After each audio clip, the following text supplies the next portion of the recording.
पुराने समय की बात है, जब भारत के जंगलों में एक छोटे राज्य का अस्तित्व था। इस राज्य के निवासी अपनी सरल और शांतिपूर्ण जीवन शैली के लिए प्रसिद्ध थे। राज्य के राजा राजेश्वर अपने न्यायप्रिय और करुणामय स्वभाव के कारण पूरे राज्य में आदर और प्रेम से देखे जाते थे।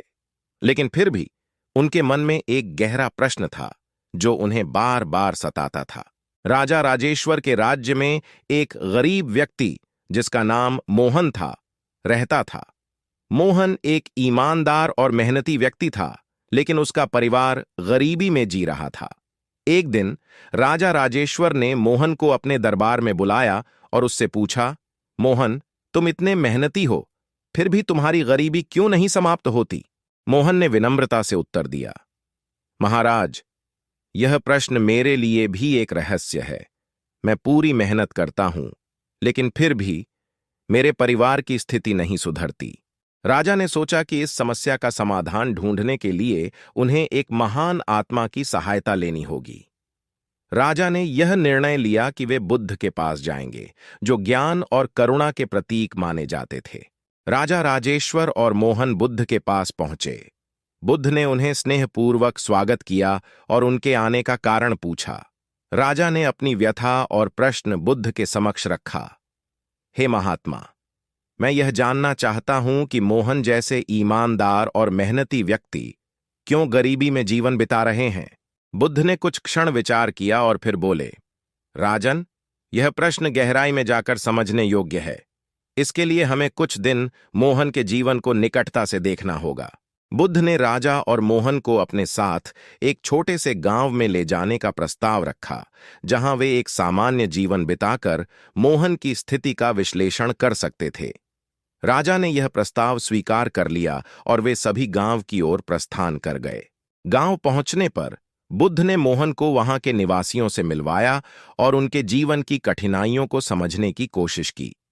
उन्होंने देखा कि मोहन और उसके परिवार के सदस्य अत्यंत परिश्रमी थे, लेकिन फिर भी वे पर्याप्त संसाधनों का प्रबंध नहीं कर पा रहे थे। बुद्ध ने गांव के अन्य लोगों से भी बात की और उनके जीवन के विभिन्न पहलुओं का अध्ययन किया। कुछ दिनों के अध्ययन के बाद बुद्ध ने पाया कि मोहन की गरीबी का मुख्य कारण उसका सीमित दृष्टिकोण और संसाधनों का अभाव नहीं, बल्कि अवसरों की कमी और सामाजिक संरचनाएं थीं। बुद्ध ने राजा को समझाया, राजन, गरीबी का मुख्य कारण केवल परिश्रम की कमी नहीं है, इसमें सामाजिक और आर्थिक संरचनाओं की भी महत्वपूर्ण भूमिका होती है। जब तक समाज में सभी को समान अवसर नहीं मिलते, तब तक ऐसी समस्याएं बनी रहेंगी। बुद्ध ने मोहन और राजा को सुझाव दिया कि वे एक ऐसा समाज बनाने की दिशा में कार्य करें जहां सभी को समान अवसर मिले और आर्थिक असमानता को कम किया जा सके। उन्होंने कहा, सामाजिक न्याय और समानता के बिना गरीबी का उन्मूलन असंभव है। हमें एक ऐसा समाज बनाना होगा जहां हर व्यक्ति को अपनी मेहनत का उचित फल मिल सके। राजा राजेश्वर ने बुद्ध की बातों से प्रेरणा ली और अपने राज्य में विभिन्न सुधार लागू किए। उन्होंने किसानों को भूमि के अधिकार दिए, शिक्षा के अवसर बढ़ाए और आर्थिक योजनाओं को अधिक समावेशी बनाया। राजा के प्रयासों से राज्य में धीरे धीरे बदलाव आने लगे। मोहन और उसके जैसे अन्य लोगों की स्थिति में सुधार हुआ।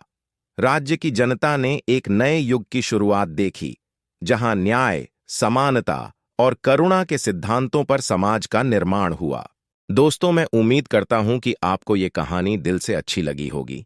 इस वीडियो को लाइक और सब्सक्राइब जरूर करना। नमो बुद्धाय।